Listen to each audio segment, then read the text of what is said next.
자, 오늘 T와 함께하는 글로벌 인터뷰.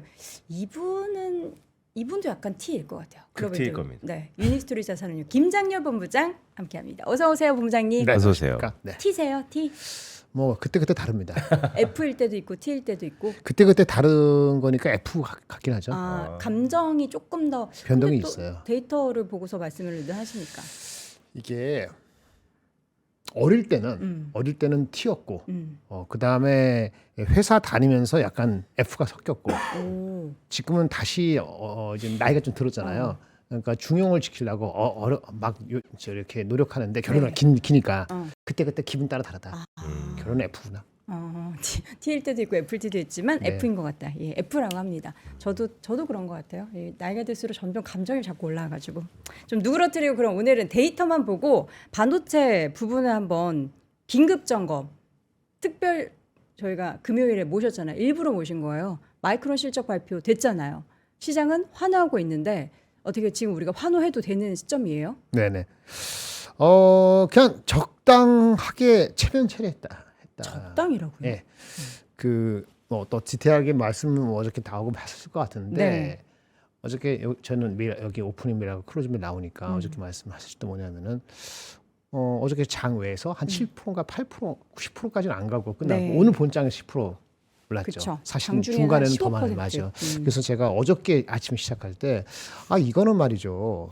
정상적이면은 한 10%는 올라야지. 좀 아쉽다. 네. 시간에서 오른 게. 두 번째, 그 정도면은 삼성하이닉스는 어저께 최소한 빠지면 안 된다. 그게 아침에 시작할 때 했거든요. 네. 그리고 오늘 들어가 봤잖아요. CPI는 아까 설명을 잘 해주셨고 그런 면이 충분히 있어서 저도 이렇게 이렇게 난리칠 건 아직은 아니다라고 저는 개인적으로 보는데 약간 네. 비슷합니다. 그리고 그걸 재해놓고 본다면은 오늘 10% 올랐다. 그 다음에 엔비디아 브로드컴 오라클 약간 반등하는 정도. 샌디스크는 삼성 마이크랑 비슷하니까 좀 더 오르기도 하고 이렇게 봤을 때는 다행이다.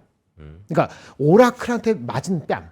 그렇죠? 어저께 클로징 매사인데 올라서 맞은 뺨을 그 마이크론 때문에 반창고는 붙였다.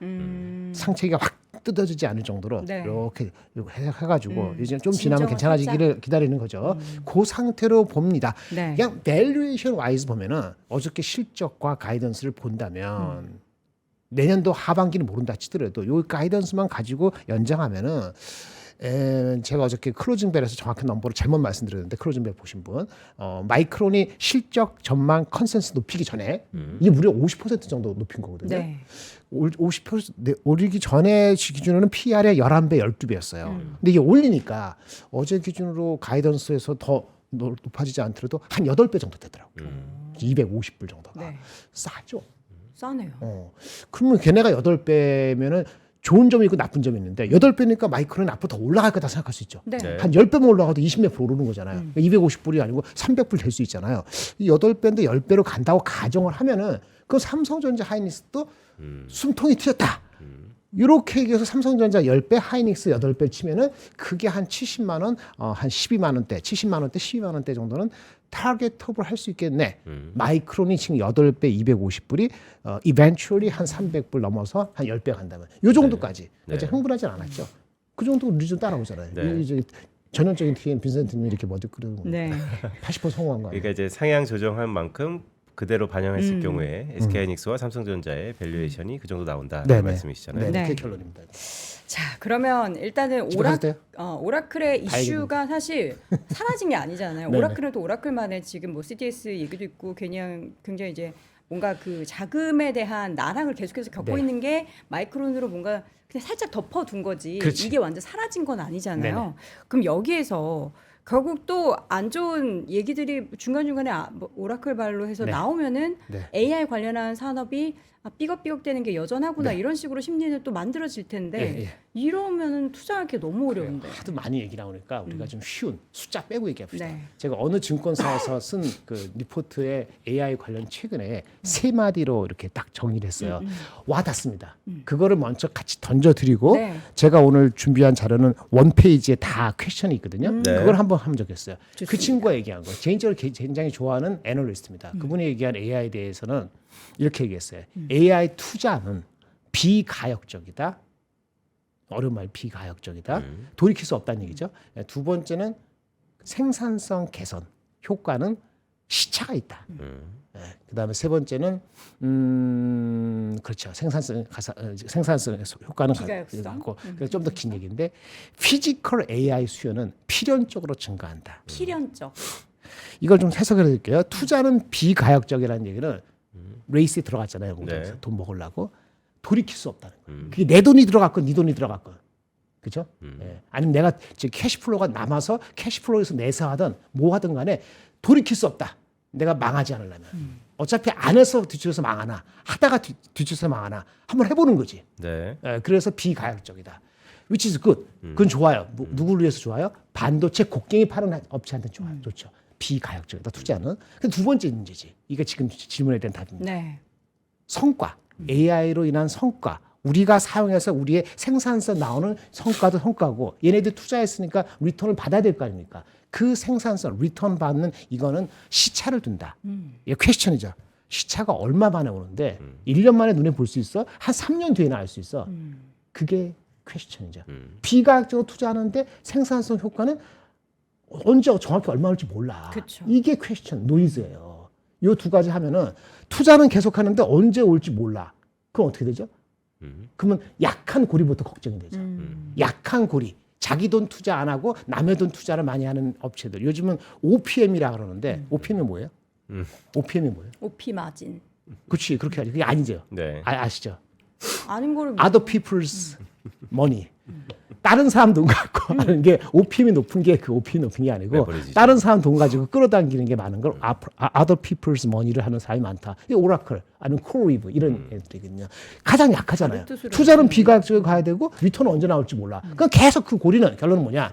이 AI 버블 노이즈는 정확히 말하면 AI 기술의 파급력에 대한 의문이 아니고 AI 투자를 비가역성을 하고 네 돈 내 돈 가리지 않게 하고 하는데 투자의 성과는 언제 나올지 모르는 그 기본적인 아직 시간적인 한계가 있기 때문에 AI 버블은 그 노이즈는 버블이라 했으니까 그 노이즈는 지었더니 정확히는 AI 버블이 아니고 기술에 대한 버블이 아니고 주가 수준과 투자 대비 매출 대비 투자 이거에 대한 계산에 대한 사람들이 경쟁합니다. 그럼 이거의 경계감은 언제까지 가느냐? 계속된다. 이게 오늘 냈다가 내일 없어지냐? 아니다. 언제까지? 그 생산성 효과가 뚜렷할 때까지. 생산성 효과가 뚜렷한다 보는 사람들이 내년에 확실하다고 보는 사람은 거의 없다. 네. 그럼 어떻게 되죠? 내년까지 계속된다. 이거 얘기입니다. 근데 길게 이제 약간 미세적으로 얘기했는데 좀 길게 보면 세 번째 제가 뭐라 그랬죠? 그분이 얘기한 거. 피지컬 AI는 필연적으로 필연적이다. 수요가 증가된다. 이분은 AI 전문가는 아니기 때문에 그밖에 못했어. 긍정적인 사람들은 피지컬 AI 투자는 필연적으로 상상을 초월할 정도로 다가온다. 이게 AI 장기론에 대한 긍정적인. 왜 왜? 필연적이에요? 챗GPT하고 우리가 하는 이렇게 뭐 이렇게 문자 대화하는. 넥스트, 그다음에 뭐 소라 아니면 편집하는 거 이런 정도는 아무것도 아니라는 거예요. 뭐 로봇 자율주행했을 때 AI 수요하고 전력 수요는 엄청 필연적으로 오는 건 맞는데 필연적으로 생각해서 오면 많이 온다. 이게 세 번째 장기 투자가들 AI 뭐 괜찮다라는 얘기예요. 근데 이거는 시간이 더 걸리죠. 그 내년 얘기도 아니고 내후년 얘기가 아닐 수도 있어요. 그러니 그 데이터 센터 열심히 쳐요. 아까 데이터 센터 지금도 그렇고 아까 피지컬에도 포함해서 데이터 센터 엄청 짓잖아요. 데이터 센터 질 때 최소한 2년 걸리거든요. 그러니까 올해 중반부터 많이 지었죠. 많죠. 그러면 그거 언제 그 효과를 볼 수 있어요? 되는지 안 돼? 업앤 러닝 하는데 내년이 아니고 내후년 가봐야지 데이터 센터 지금 짓고 있는 난리 친 것이 어떤 효용이 있을지 진짜 수요가 될지 그때 가봐야 하는 거예요. 그렇죠. 그 비가역적으로 투자 많이 하는데 other people's money 하고 하니까 걱정되는 사람들이 중간에 생기죠. 왜? 시장의 유동성 자금이 흔들리면은 그게 생각이 났다가 금리 인하한다 그러면 잊어버렸다가 이러는 거예요. 그래서 AI 기술 파급이 아니고 주가 수준과 이런 약한 고리에 대한 문제의 소지에 대한 경계감은 언제까지? 아마도 최소한 내년 중반, 내년 내내까지 지속될 수 있다라고 봅니다. 자, 그런 청사진대로 가는 와중에 지금 그럼 살짝의 뭐 단기적인 변동성으로 우리가 뭐 오라클이든 뭐 이런 이슈를 생각을 해야 된다라는 말씀이십니까?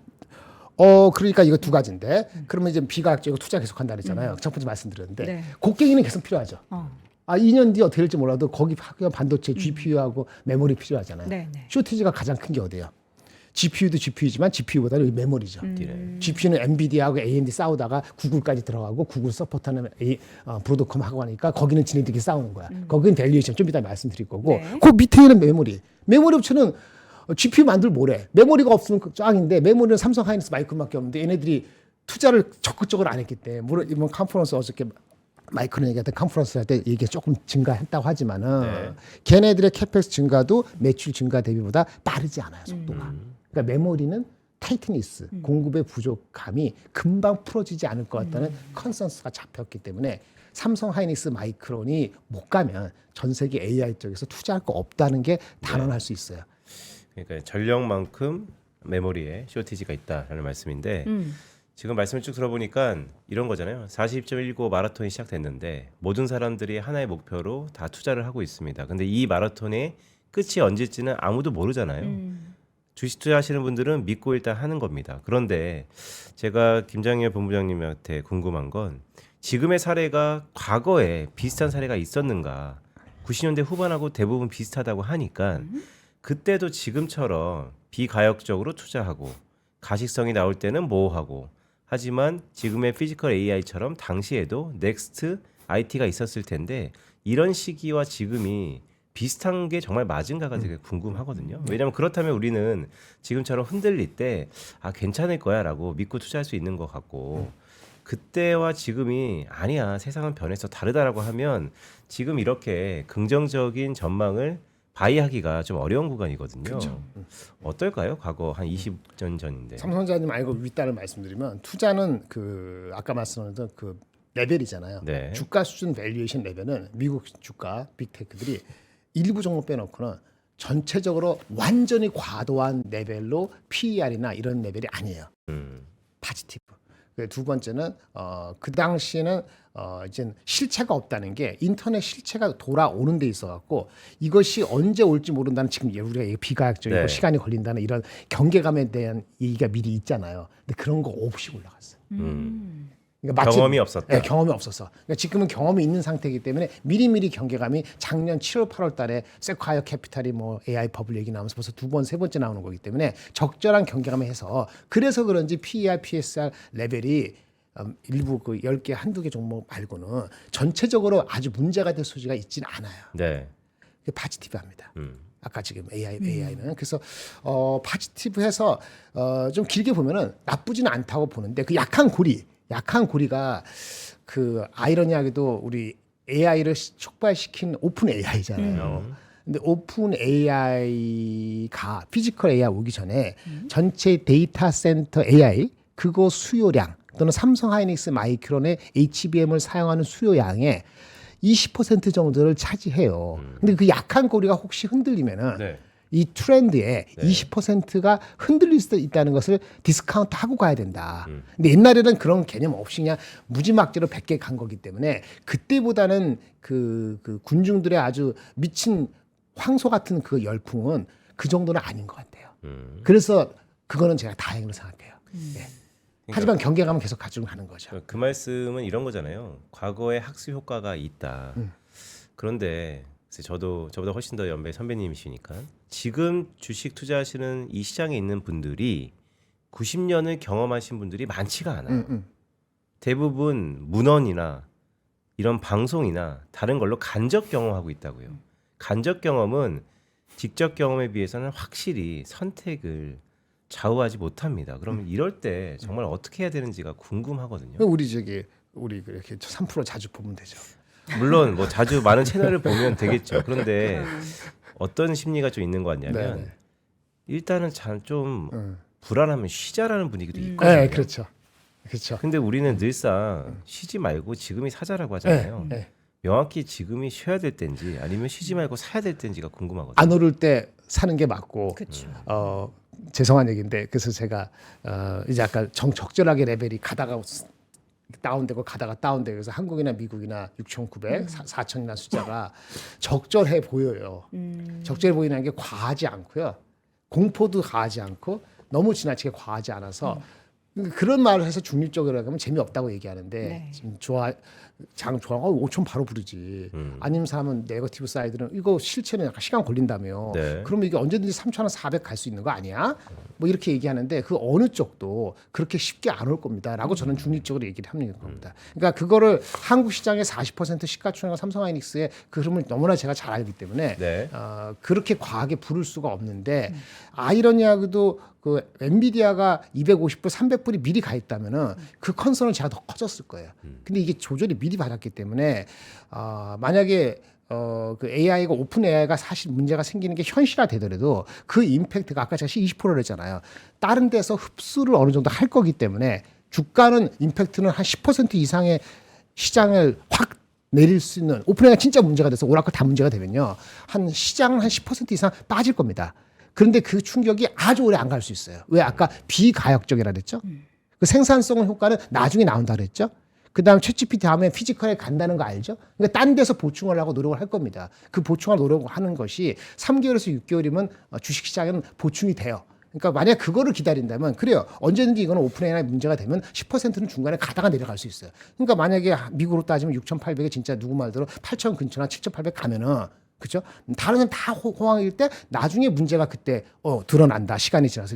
그러면 내년 이맘때 내후년을 바라볼 때 낙관이 팽배돼 있다면은 그때는 언제든지 올라간 만큼 10% 전을 확 문제가 생기면 생길 수 있다는 거죠. 그건 안고 가야 된다. 이렇게 말씀을 드리겠습니다. 우리가 이제 AI 관련한 투자를 최근 할 때 뭐 칩 관련해서도 국내에서 뭐 미국에서 투자 많이 하시지만 최근에는 이제 구글에 대한 얘기들을 참 많이 하잖아요. 네, 그렇죠. 주가도 단기적으로 꽤 많이 올랐고 우리 본부장님께서는 구글을 앞으로 네. 어떻게 좀 바라보고 계십니까? 구글은 두 가지로 보셔야 돼요. 엔비디아하고 경쟁하는 구글이라고 얘기하잖아요. 네. 그 TPU 때문에 그러죠. 근데 사실은 그거 말고도 있어요. 뭐요? 엔비디아는 뭐예요?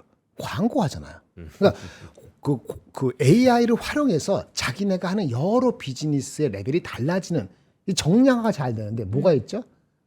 구글, 꿀이 저기 광고하고 나서 구글 유튜브도 있고 여러 가지 광고 있잖아요. 그 레벨이 단가가 달라질 수 있어요. 자기네 AI TPU를 써서 그런 거 아니고 네. AI가 잘 되면 그래요. 근데 엔비디아는 그거 없잖아요. 곡괭이업 하는 거잖아요. 근데 아무리 곡괭이 팔아도 마진이 이미 높은데 경제사가 붙으면 그러니까 엔비디아의 성장률은 결국에 가서는 피지컬 AI가 빨리 안 오면은 중간에 성장률이 조금은 둔화됐다가 다시 피지컬 AI 됐을 때 다시 부흥하는 게 있단 말이에요. 근데 그거 하나야. 그거 하나인데 구글은 뭐라 그랬죠? 구글 자기네 그 인터널 비즈니스 뭐 저기 여러 가지 있잖아요. 유튜브 보면서 광고하는 거 이거 비즈니스가 걔네 매출이 그거니까 그거 네. 하고 웨이모 이런 거 네. 자율주행 이런 것들도 다 나중에 효과가 드러날 거예요. 근데 지금은 걔네 TPU 뭐 제미나이 이렇게만 따져서 하는데 그것도 당연히 있죠. 그래서 구글은 복합적이기 때문에 장기적으로 보면은 엔비디아보다 밸류가 낮지 않을 거라 봐요. 근데 지금은 어떻게 되냐? 초반에 흥분했다가 엔비디아 내려갔잖아요. 지금 밸류가 둘이 비슷해요. 내년 기준 PER이 25배이기 때문에 지금은 둘 자체의 밸류에이션의 그 어떤 그 저기 뭐 차별은 별로 없다. 이렇게 말씀드릴 수 있고요. 지금 레벨에서는 빠지면 괜찮습니다. 그리고 만약에 반도체 거기 들어가는 우리 반도체 많이 하면은 브로드컴을 눈여겨 봐야 되는데 네. 최근에 너무 많이 올랐어요. 이게 주가가 한 15% 빠지기 전에 PER이 물론 40% 성장한다 그러지만 PER이 40 몇백 올라갔거든요. 네. 조정이 불가피했고 한국에 마치 이수페타스처럼. 근데 여기서 조금 더 빠지면은 이게 30배 중반 초반 이렇게 된다면은 적정하다. 그러면 사실은 만약에 그렇죠. 오히려 브로드컴이 구글이나 그 엔비디아보다는 더 나은 레벨에 들어와요. 그래서 구글하고 브로드컴 다른 성격에 거서 활용하는 측면 아니면 경쟁률 측면에서 비슷비슷하고 저하고 어떻게 하냐면 저는 이거 더 내려갈 때까지 아직은 안 사요. 그러니까 브로드컴이 더 빠지면 사거나 아니면 마이크론 삼성전자 사는 게 더 나을 것 같아요. 하지만 아까 그런 레벨에서 무너질 가능성은 없고 지금 비슷하다 이렇게 말씀을 드릴 수 있겠습니다. 그러니까 이런 데는 사실 실질적으로 투자할 때 보면 묵묵히 사고 이런 요철 구간을 많은 희망을 갖고 견뎌내든지 아니면 한번 계속해서 시도해 볼 만하다 어느 쪽이세요? 왜냐면 이 시도는 네. 좀 비싸지면 조정을 받을 테니까 기다렸다 사고 네. 조금 싸지면 더 바이하고 이런 어떻게 보면 트레이딩 영역인데 네네. 글쎄 일반인들이 트레이딩 하는 사람 중에서 성공한 사람을 본 적이 없거든요. 타이밍 맞추는 게 예, 정말 이럴 때는 어렵죠. 어떻게 해야 됩니까? 똑같은 얘기인데 우리 저기 방송을 잘 보면 돼요. 분명히 효과가 있어요. 제가 만약 은퇴하면은 방송 많이 활용할 거예요. 방송을 어떻게 활용하는가 책을 쓸까 싶어요. 유튜브로 활용하는 방법. 저는 투자를 못하니까 그렇게 직접 개별적으로 못하니까 근데 아쉬운 게 많더라고요. 저 같은 사람이 있으면 그 사람 저가 잘난 척하는 게 아니고 각 분야이잖아요. 그걸 한두 명, 두 명이 필요해요. 왜냐면 한 사람은 틀릴 수 있거든. 저도 항상 맞는 게 아니니까 두 사람 정도 해갖고 섹터별로 핵심 섹터 5개 하면 10명이잖아요. 네. 10명을 이틀에 한 번씩 들어봐요. 아마 그 트레이딩 하더라도 들어올걸요? 반도체 아저씨, 뭐 반도체 삼촌 이렇게 딱 정해가지고 저 말고 뭐 있으면은 하여튼 그 두 명 정도 이렇게 정도로 해서 가져가는 게 필요하다고 보고요. 어쨌든 지금 레벨은 내려가면 살 때야. 네. 도망갈 때 아니에요. 다 하나 아까 금리 얘기하고 인플레 얘기했는데 미국이 인플레가 1분기 피크아웃가 내려가면 좋다는 거고 FOMC도 그렇게 얘기하고 관세도 그게 뭐 성장 이슈지 뭐 그게 아니라 하는데 그게 확인되고 나면 날아가거든요. 그러면 그게 우려가 돼서 주가가 빠지면은 빠진 것 같다 그러면은 엔트리 포인트를 낮게 생각보다 많게 5번 할 거 10번 아니면 원래 내가 생각했던 한 5% 빠지는 거면 한 7.5%부터 낮춰서 걸어놓고 하는 게 맞는 거고요. 확 빠지는 게 진짜 장이 10% 빠지지 않으면 이거는 그 커렉션 아니거든요. 네. 그러니까 딥 상태에서는 사는 게 맞아요. 그러니까 딥하게 내려가면은 10% 가까이 빠지면은 못 삽니다. 그러면 딥인지 딥은지 뭐 어떻게 하느냐? 현금 갖고 움직여야죠. 그러니까 현금이 항상 20%에서 한 40% 정도는 막 트레이드 많이 못 하신 분은 한 30-40%, 트레이딩 하신 분은 20% 안짝은 갖고 계셔야 된다. 아무리 좋은 주식도 브로드컴도 꼭대기 잡으면 지금 16% 빠진 거고 엔비디아도 300불 부르고 난리칠 때 그때 샀으면은 네. 빠지는 거고 테슬라도 저기 470불, 480불 누가 600불 볼 때 그때 사면 또 걸리는 거잖아요. 네. 그거를 명심하신다면은 뭐 그렇게 무리가 되는 투자의 형국에 들어온 거는 아니다. 아닌 것 같아요. 한국하고 미국이 금리를 동시에 올리는 이상한 상황이 발생하지 않아요. 네. 그러면요. 우리가 지금 이 논의 중에 중국의 메모리 업체들을 네. 얘기 안 하고 있는데 내년에 IPO들이 꽤 있지 않습니까? 네. 변수가 될까요? 미국 죄송한데 중국, 어떤 네. 업체 메모리 말씀하시는 기업. 거죠? 뭐 창신도 그렇고 중국의 원래 아는 거 반도체 메모리부터 말씀드리고 GPU부터 말씀드리면 메모리는 신경 써야죠. 근데 HBM에서는 당분간 신경은 안 써도 될 것 같아요. 초격자가 못 따라옵니까? 한 두세 대 차이가 있는데 뭐 GPU도 미국하고 중국하고 한 두세 대 횟수로는 3-4년 차이가 있거든요. 한국도 마찬가지예요. 한 3-4년인데 낸드는 좀 추격이 빨라졌고 D램은 HBM에서는 괴리가 있기 때문에 설사 걔네들이 낮은 HBM을 양산에 성공하는 게 내년 중반쯤 보인다 치더라도 네. 그거는 중국 내 로컬 수요 먼저기 때문에 실질적인 임팩트가 내년도까지 내년 이맘때나 아니 가을까지 중국의 HBM 영역은 영향이 거의 없을 것 같고요. 그래요? 다른 쪽은 영향이 다소 있을 수는 있습니다. 반도체 기업에 대한 투자 중에서 최근에 사실 엔비디아 얘기는 되게 뭐가 없잖아요. 네, 신순환 그렇죠. CEO가 엄청 뭐 많이 돌아다니고 막 얘기하고 하더니 요즘은 되게 조용해요. 네, 주가도 사실 최근에 관련한 종목들 주가 막 하락할 때 물론 엔비디아도 조정을 받았지만 상대적으로 뭐 그렇게 또 많은 조정을 받지는 않았거든요. 네네. 엔비디아 이슈 이렇게 뭐 없는 거죠? 그러니까 성장률이 낮아져도 그래도 30-40% 내년에 돼요. 근데 그 성장률이 낮아지면 확실히 주가는 주가 빠졌잖아요. 탄력을 많이 그 지금 25배라니까요. 우리가 5년도죠. 네. 4년, 3년, 2년 이렇게 기억하시면 그다음에 성장률이 좋을 때 3년에 5년에 오는데 평균 엔비디아가 PR이 얼마였냐면 40배가 넘었어요. 그러니까 40배 정도 되던 게 25배로 내려갔다니까요. 네. 그러니까 근데 그동안에 이익이 얼마나 늘었어요. 그러니까 밸류에이션은 디레이팅 된 겁니다. 네. 디레이팅 돼서 엔비디아가 40배 간 게 25배 됐고 그다음에 구글이 17배 된 것이 쭉쭉쭉 올라가서 28배 되다가 지금 조성받아서 구글이 25배 돼가지고 구글은 17배에서 뭐 법적으로 뭐 반독점 어쩌고 작년 올해 여름까지 힘들다가 그다음부터 제미나이 효과 보고 뭐 하고면서 TP 나오면서 이게 30배 가다가 지금 25배거든요. 이렇게 25배, 17배에서 엔비디아는 원래 공공행진이었는데 뭐 AMD 들어온다 그러고 뭐 제미나이 나온다니까 딥시크도 있었지만 이 점점 이익은 많이 나는데 밸류에이션 높아지지 않은 거예요. 40배에서 조금 빠져서 30배, 32배 하다가 지금 25배에서 똑같아졌어요. 네. 그러니까 지금 컨선하는 것이 엔비디아 컨선이 반영됐죠. 반영되는 순간 요 내려오는다는 사람들 재미없어진 거죠. 그렇죠. 이제 무너질 거나 봐야 되는 겁니다. 엔비디아가 갖고 있는 마켓 도미넌스가 80%다. 80% 100이라 합시다. 전체 계약 100이 이게 과연 2, 3년 내에 20이 없어지는지 10이 없어지는지 35가 없어지는지 그 컨선이 처음에 많이 되고 지금은 밸류에이션이 디레이팅 됐기 때문에 설마 1, 2년 만에 30% 없어지겠어? 구글 TPU가 됐든 뭐가 됐든 간에 계산해 보면 구글 TPU가 생산하더라도 캐파의 한계도 있고 TSMC 만들어지는 한계도 있고 그다음에 업체들 쓰는 속도도 있기 때문에 1, 2년 안에 30%가 없어지질 않아요. 네. 근데 한 10에서 15%는 빠질 수 있다고 보는 게 맞고 구글의 임원들도 엔비디아의 매출 2천 몇백억 하는데 한 10%는 자기네가 뺏어올 수도 있지 않을까라는 그 정도 목표니까 시장은 약간 과하게 하더라도 한 15%는 뺏긴다라는 거를 얼추 반영한 것이 PEI 25배면 현재 주가는 뉴트럴하다라고 말씀을 드릴 수 있겠습니다. 그러니까요. 이 밸류에이션 리레이팅을 위해서 엔비디아가 다음에 노력하는 것들은 그럼 뭐가 있는 거죠? 엔비디아가 할 수 있는 거 네. 저것도 같죠. 우리 왜 깐부 치킨 왜 왔어요? 그래서 현대차 만나고 삼성전자 만나고 이렇게 했잖아요. 네. 그게 약간 피지컬 AI 자율주행에 들어가는 거고 테슬라도 테슬라 말고도 얘네들도 그 자율주행 할 때 하는 그 소프트웨어 있잖아요. 우리 자동차를 안 만들지만 그러면 테슬라 아닌 자동차 업체들한테 다 자기네 우군을 만들라는 거거든요. 그 행동을 하는 거, 그 행동의 효과가 언제 나오냐는 거죠. 그래서 아까 피지컬 AI 과정은 필연적이고 수요가 엄청 무지하게 높아질 거라는 건데 그게 얼마나 빨리 오느냐는 거잖아요. 근데 자동차 업계가 생산성을 높이기 위해서 아니면 자율주행을 만들기 위해서 칩을 그 소프트웨어적인 거 스택을 엔비디아 거를 사용하는 게 더 늘어나고 이런 효과가 26년도냐 27년도에 이렇게 일어나지. 근데 의미 있게 얘네 매출이 2천 몇백억 근데 그런 의미 있는 자동차 의미가 언제냐 이거죠. 이 내러티브 하려니까 엔비디아 매출 2천 몇백억인데 올해 그거 중에서 만약에 피지컬 AI 이런 그 숫자가 네.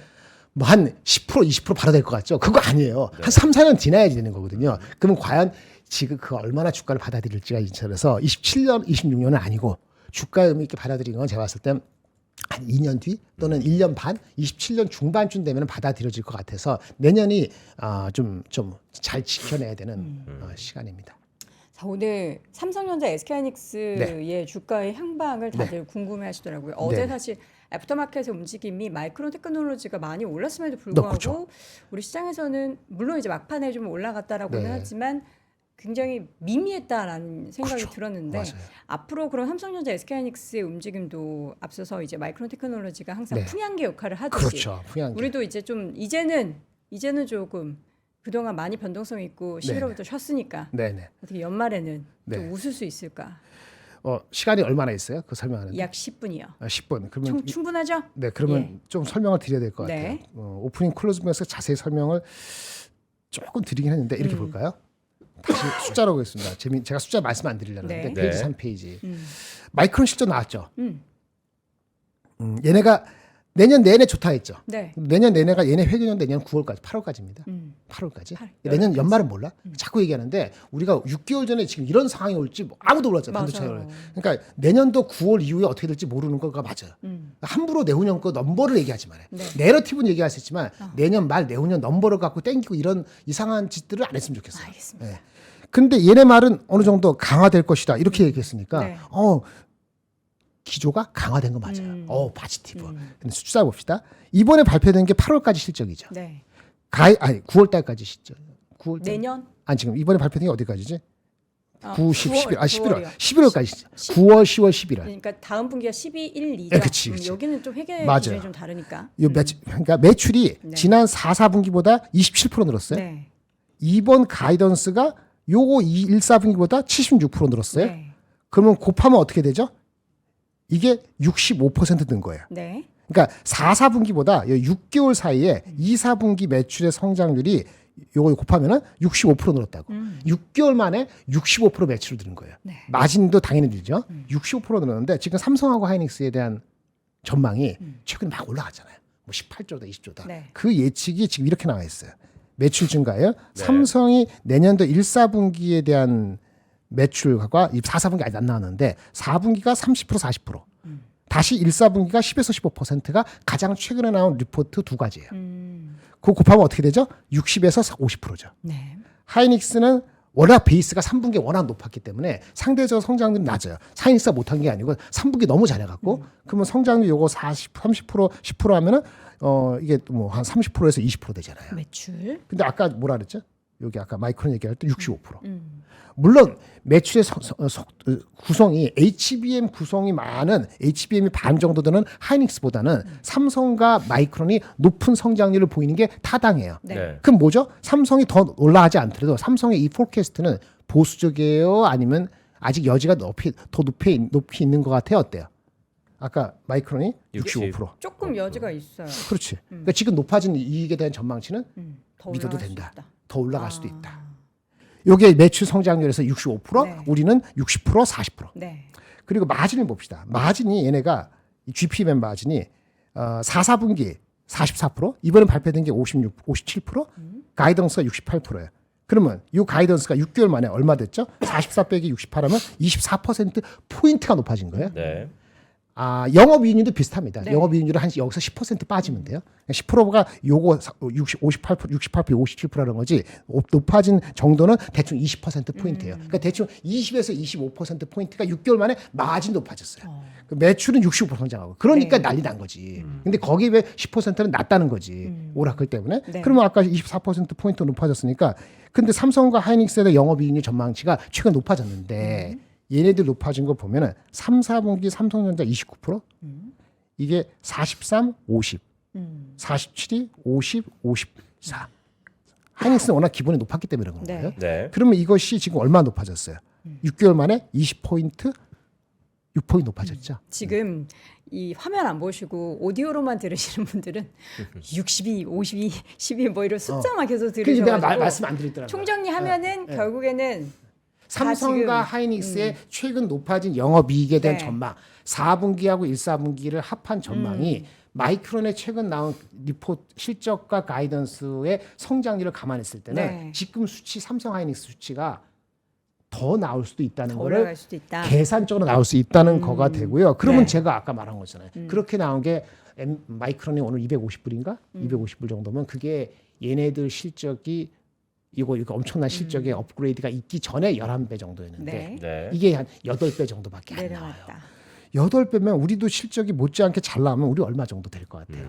하이닉스는 비슷한 회사라고 가정하고 우리가 더 앞서 있긴 하지만 네. 한국 회사니까 네. 걔네가 8배면 8배 이상 못 갈 수도 있죠. 코리아 디스카운트. 예, 그러면 8배 곱하기 내년도 80조, 85조면은 9만 원 정도의 EPS이기 때문에 8, 9, 72 하면은 70만 원 정도는 타겟업을 할 수 있는 게 되고 만약에 삼성전자를 10배 정도 준다면 10배 정도 준다면 삼성전자 100조, 110조 나온단 말이에요. 분기 25조. 네. 그걸 맞다 그러면 곱하기 10배 정도 하면 12만 원 정도대가 나와요. 그래서 마이크론이 붕괴되지 않고 마이크론 PER 10배 수준이 조금 뭐 미국 값 11배, 12배 가면 삼성전자 하이닉스의 10배하고 8배, 12만 원대하고 70만 원대가 가시거리에 들어올 수 있는 거예요. 근데 저쪽이 흔들리거나 오라클 나오면은 그 가는 속도가 중간중간에 허들은 맞이하겠죠. 이렇게 정리하겠습니다. 지금 자료에는 근데 말씀해주신 TP보다 훨씬 더 높은 숫자가 요거 있는데요? 11페이지요. 이거는 진짜 복잡하신 분을 위해서 진짜 전문적으로 한 건데 현재 목표 주가는 80만 원까지 와 있습니다. 이건 제 게 아니고 애널리스트 목표 주가. 평균으로 뭐 평균이 100만 원도 있긴 하지만 네. 그리고 삼성도 13만 원대가 있지만 15만 원대까지 높아졌어요. 그래서 이런 거 가지고 했을 때 지금 이익 기준으로 했을 때 삼성전자가 만약에 17만 원 정도 최고 목표치가 17만 원인데 PR이 14배거든요. 네. PR 14배는 제가 아직 수용 못 하겠다. 17만 원. 하이닉스 경우에 100만 원 부른 사람이 있죠. 네. 100만 원 사람 부른 거는 아마 한 11배 정도는 될 거예요. 그러니까 아까 제가 말씀드린 밸류표는 높다. 요거까지는 못 하니까 단기 고점의 체크는 60만 원 초중반? 11만 원대? 여기서 다른 변수가 나오는가 보고 아까 마이크론을 보면서 더 갈까 말까 이렇게 보시면 낫다. 그러면 이거 곱하기 여기보다 낮은 가격에 사는 게 낫잖아요. 그래서 제가 삼성 하이닉스 얘기할 때 100만 원 부를 때 64만 원 갈 때 그때 사면 안 되고 그 이하에서 사야 되고 삼성전자도 가격제로 10만 원 근처 가거나 그때 사야 된다라고 말씀을 드리는 거가 이런 기본적인 틀거지인데 마이크론 실적을 통해서 조금 더 여기에 대해서 믿음이 플러스 알파가 생길 수도 있다. 이렇게 정리드릴 수 있겠습니다. 그러면 SK하이닉스가 현재 한 55만 원대에서 횡보하고 있는데 네. 지금의 가격대는 좀 편하다라고 보시는 거예요. 상대적으로 편하죠. 근데 그래서 하이닉스는 이게 있어요. 투자 경고 먹었잖아요. 그러니까요. 그렇죠. 네. 그게 그거 언제 우리만의 이슈잖아요. 그 계산 어떻게 되는 거예요? 24일 날 풀립니다. 24일 크리스마스 날. 그러니까 그날 24일 날 풀려서 그날 하는 건지 26일 날 나오는지 적용되는 모르겠는데 건지. 그때 그러니까 사실 이제 산타랠리 바로 직전에 풀리는 건데 맞아요. 그래서 이제 산타랠리 저도 이렇게 보고 있는데 문제는 이제 하이닉스의 100만 닉스의 근저에는 똑같은 밸류에이션이 아니고 HBM은 따로 밸류에이션 해야 된다. 이 그치. 논리는 바이하세요? yes and no인데요. 네. 그게 포함돼서 내년에 80조, 85조면은 동의 안 합니다. 그 주가 인더 프라이스 됐어요. 네. 삼성이나 하이닉스나 내년도 실적이 80, 100조 그거 갖고 필요 충분 조건 아니고 필요의 80%인데 충분히 부족해요. 내후년도 아까 말씀드렸죠. 내년 이맘때 내년 그 가을에 내후년에 대한 자신감이 생겨서 내후년에 대한 전망이 내년 엄청난 이익에다가 또 한 20% 정도 올라갈 수 있다는 전망이 대세라면은 그때는 밸류에이션이 더 높아져서 11배, 12배 갈 수도 모르겠어요. 근데 그거는 반도체 사이클을 봤을 때 내후년에 또 20% 오른다는 가정을 할 수도 있지만 못 할 수도 있는 게 이 업체 많이 계신 분은 아무리 HBM이고 나발이고 뭐 하더라도 사이클이 바뀌면은 그 바뀌는 거 특히 바뀔 때는 1년, 2년치를 땡겨요. 그러니까 내후년도 성적이 내년보다 조금이나마 내려간다 그러면은 멀티플이 갑자기 컨트랙션이 됩니다. 그게 HBM 자체 얘네들이 실력과 마켓셔 이슈가 아니고 네. HBM이 계속 비싸지고 디램 가격이 너무 비싸지잖아요. 네. 그러면 부메랑이 나와요. 어디가 나중에 디램이나 이런 거를 적게 쓰거나 다른 메모리를 효율하게 쓰는 노력이 지금 일어나고 있고요. 그 효과가 내년 말쯤에 나타날 수도 있기 때문에 제가 계속 항상 말씀드리는 게 내년 봄, 가을까지는 오케이지만 내후년 거를 땡겨서 11배, 12배에서 100만 원, 17만 원 부르는 게 타당하지 않다는 게 아니고 너무 성급하다 이렇게 말씀드리겠습니다. 네. 2027년, 그러니까 이 사이클이 언제까지 이어질 것인가에 대해서는 2027년이라는 숫자가 일단은 나오고 그리고 그 이후까지 더 갈지 어떨지는 그때 또 가봐야 뭐 2026년쯤 되면 또 우리가 업데이트가 될 텐데 어쨌든 지금 상황 속에서는 증권가의 평균 그 목표 주가 추이도 계속해서 우상향을 그려내고 있고서는 잠깐 하나만 여쭤볼게요. 네. 3분기 때만 우리가 이럴 줄 몰랐다라는 그런 가정에서 이렇게 메모리 반도체 수요가 폭발적으로 갑자기 확 느니까 증권가에서 컨센서스 계속 올렸단 말이에요. 근데 그 올릴 때도 저희 함께하는 김록호 연구원도 그렇고 좀 보수적으로 올렸어요. 어떨지 모르니까 이게 숫자가 가늠이 안 돼서 지금도 증권가는 약간 보수적인가 아니면 이제는 조금 지금은 한 90% 왔죠. 처음에 늦어요. 처음에 그래서 아까 넘버가보다 밸류에이션이 먼저 튀는 거예요. 네. 지금은 대충 수렴해 가는데 다 왔다 보기는 어렵니까 뭐 많이 왔습니다. 알겠습니다. 많이 왔다. 네. 시간이 많이 지났는데 그러면 이렇게 질문 드리는 게 좀 짓궂지만 전자입니까 닉스입니까? 그건 제가 11월 21일 날 때는 닉스가 더 나을 것 같다. 그 알겠습니다. 한 달 전에 그 이유는 뭐죠? 닉스가 HBM 아닌 걸로 올라갈 수 있기 때문에. 아니 닉스 죄송합니다. 삼성전자가 더 네. 낫다. 전자가 더 낫다? 삼성전자 낫다. 레거시가? 근데 왜냐면 HBM 아닌 걸로 올라가는 게 반도체가 올라가니까. 11월엔 그랬는데. 그런데 지금 가격 하이닉스가 아까 그 투경 때문에 머뭇했잖아요. 50만 원대로. 그리고 삼성전자가 11만 원 근처가 네. 이게 55만 원이면 네. 비슷해요.